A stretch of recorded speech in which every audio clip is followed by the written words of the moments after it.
And the way you remove the top shell on a 300 series Automower, 310, 315, or 315X, is you're going to flip it over and you're going to find a grommet right here. Oop, knock the stuff down. You're going to find a grommet right here with a wire going in through it. And that wire is for your charging plates in the nose. On a 315X, you would also have the wires going through there for your headlights. But the 310, the 315 non-X model, this is what you'll see, just a single wire going through.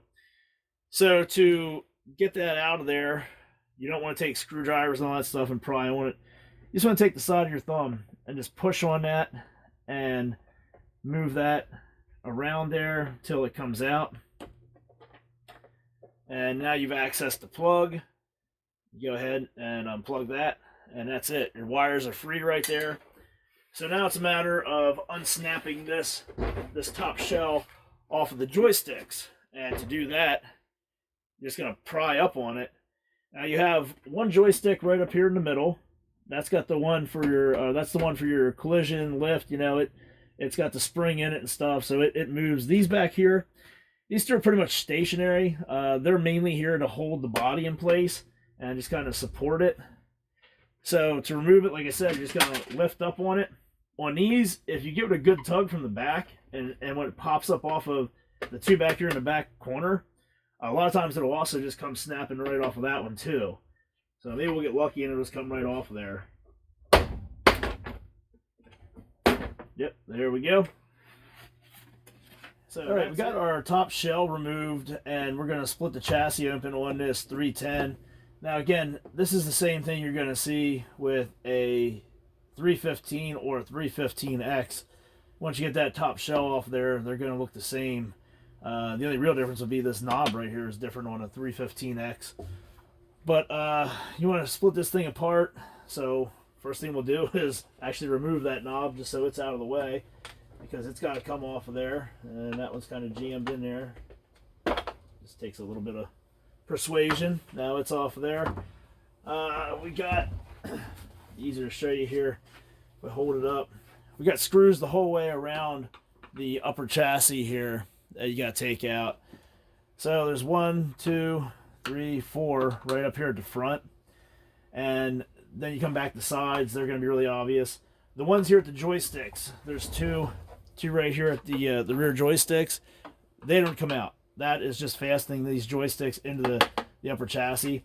The one behind it though, that one right there comes out.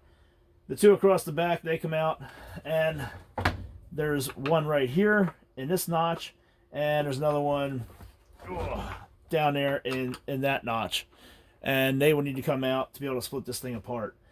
And that's it. It's all just around the outside, and then these two right here, and you're ready to pry this thing apart. So we'll go ahead and take these screws out. As we always say, you don't want to use power tools because these are metal screws going into a plastic chassis. Too much torque from your cordless impact or whatever you're using, and you could just bring those threads right along back out with you, attached to the screw, and then you got a heck of a mess because your mower's not going to be able to seal up right because you stripped out the threads in the lower chassis. So we always recommend you just use hand tools, whether it's a T-handle or a screwdriver style Torx bit. That's what we recommend you use for removing the screws and reinstalling the screws back into your Automower.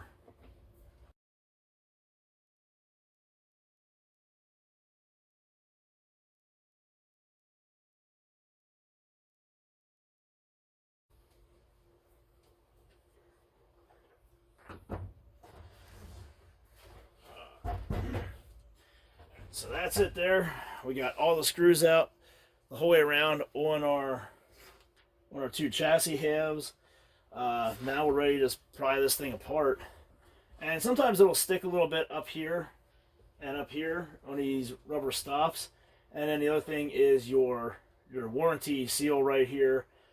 So to be able to pull these two halves apart, you gotta get that off of there, or you can cut right through it. But if that's not out of the way, it's going to hold these from coming apart.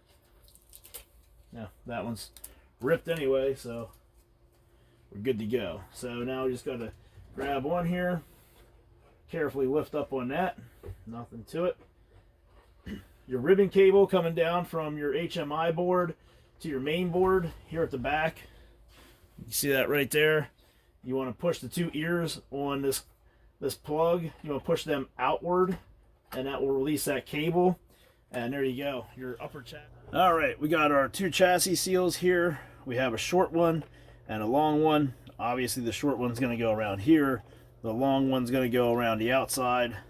We're going to start here with the short one, and on the short one here on the inside and on the outside. If you're not familiar with this, if you haven't seen our other videos, what you're going to do is you're going to start this at these notches right here. So hold this up here a little bit closer for you guys to be able to see this better. There is a notch right there, and there's not notch right there. This in between is where your seal will end and go down and tuck down in there. So these notches are there because that's where you're going to start your seal when you're running around here. So if you're going to take your seal and you're going to run it counterclockwise, you want to start here at this notch, put the end of your seal there, and go past the ending point this way.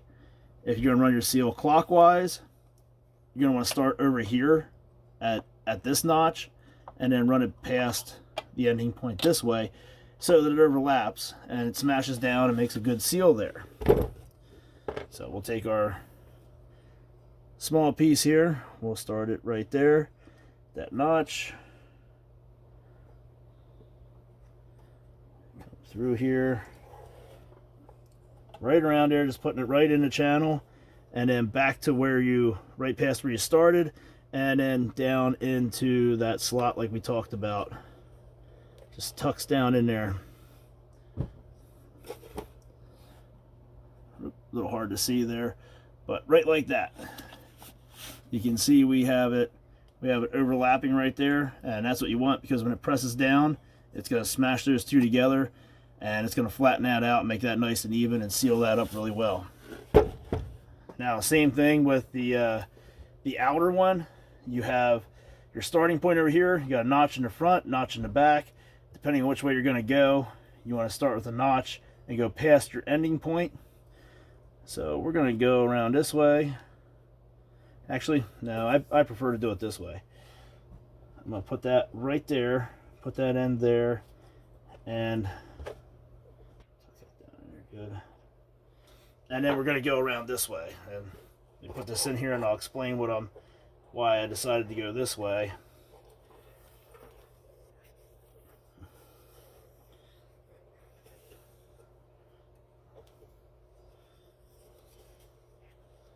Alright, so now we're coming back over where we started. We're going over that part right now, and then this will get tucked down in there, and your excess can be cut off. But what I was saying about there is that you could have started here and went back this way. Or you could start here like I did and go around that way. I was getting ready to start that way and come back through, but when I look at this, I like to have my overlap part back here, back at this part, because there's a screw right there. So if that screw's right there, then that's all the better pressure this is going to get to smash that down the proper amount to seal that up well. So that's why I went that way. Obviously, Husqvarna thinks you can go either way. That's why I have a notch on either side, but that's my preference right there. And since I did it that way, I thought I would just take the time to explain that so you guys understand. Now, we're ready to set our upper chassis back on there. We cleaned everything up with the mating surfaces on it, so everything will sit down in here and seal up really well. Our ribbon cable, you want to make sure you still have the ears open on the plug on the main board. Flip this over, and you're going to put your plug back down in there, like that, and those ears will come shut, locking that in place.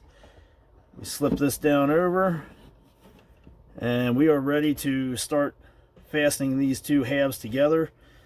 Grab our Torx bit here and a handful of the screws. I'm going to start here in the middle because I think that's important to start there, because everything else you're going to be pushing down when you go around here, you're gonna be pushing down on that sealing strip. So when this goes down, it's gonna squeeze that down. Because you're squeezing that down, you could create a bit of a bow here or some pressure at these two holes. So I think it's good to start here with these, get these lined up, then go around the outside, and when you have them all in place, come back, tighten these down first, so you have this part down tight, and you know that nothing's going to move in here, and then do the ones around the outside, just to keep everything lined up a little bit better, and make the process go a little smoother, and less likely to strip out the plastic threads. So then we'll just work our way around here, getting these screws started in here.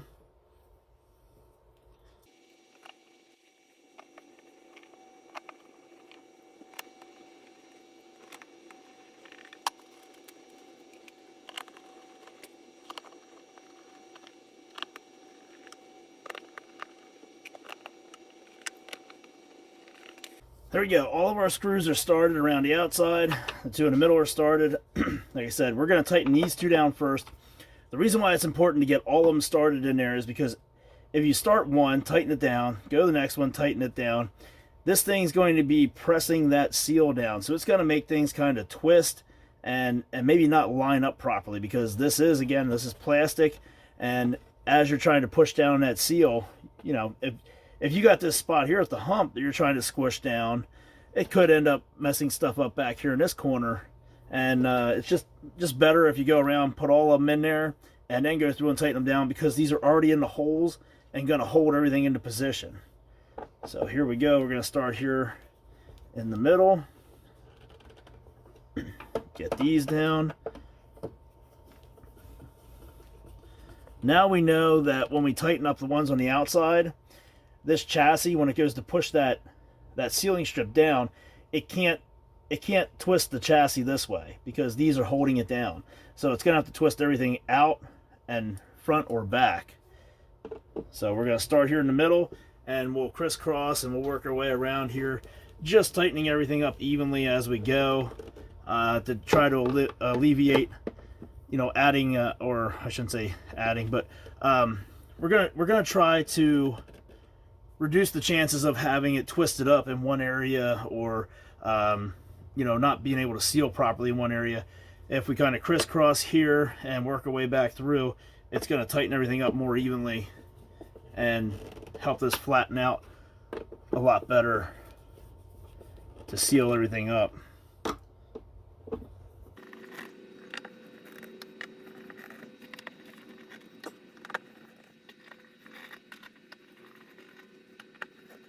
So there we go, good to go. Everything's sealed up. Remember I said about putting that strip right here and having the overlap on this side here, because that screws right there.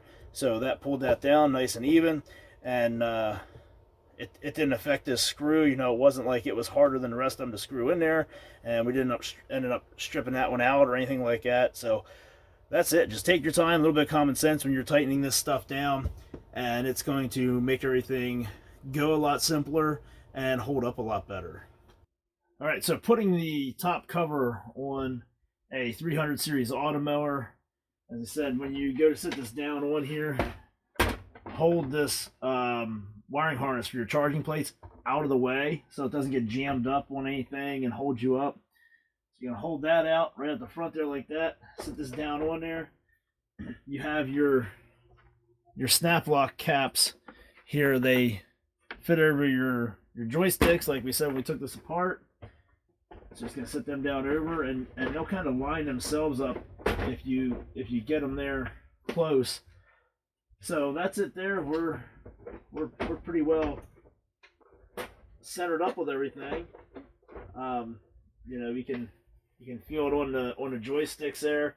You can see it's pretty even around here, the gap. So all you do to fasten this back on is just push down.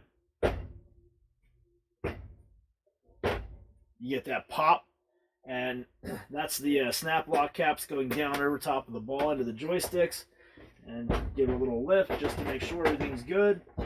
And that's it. That is snapped back on there. That's in place. Over here, we got our wires to hook back up. And again, on the 310, 315, you only have the charging plate wires coming through there. On the 315X, it'll still only be 1 grommet, but you'll have the headlight wires. Now, you want to make sure this is nice and clean around here where this grommet goes. You want to plug that wire in, push it inside there, and you don't want to use any screwdrivers or anything to metal to pry on this because you could puncture the grommet. You just want to get the one side started in there, and then just work it around there with your thumb and push in. You want to make sure that that's sitting flush down on there. And what we always tell people is just give it a little turn to make sure that if the lip on the inside hasn't gone the whole way through yet, you give it a little bit of a turn. That'll help to pop that up out of there and make sure you got a good seal, because if this thing runs to a puddle, that's where water's going to go in. So this is going to help that out to seal everything up in there. We have a video out showing where we found one of these that wasn't sealed the whole way. Water got in there and the moisture damaged the main board. That is not what you want on your Automower. So that is it. Our 310 back together. All the parts that we used here today, obviously, are available from Robotic Mower Services. You can find them on our website, www.roboticmowerservices.com. Even this fancy orange cover here, which came from us, we installed that for the customer. You know, if you don't see what you're looking for your Automower on our website, you can either contact us through the website or you can send us an email to roboticmowerservices@gmail.com.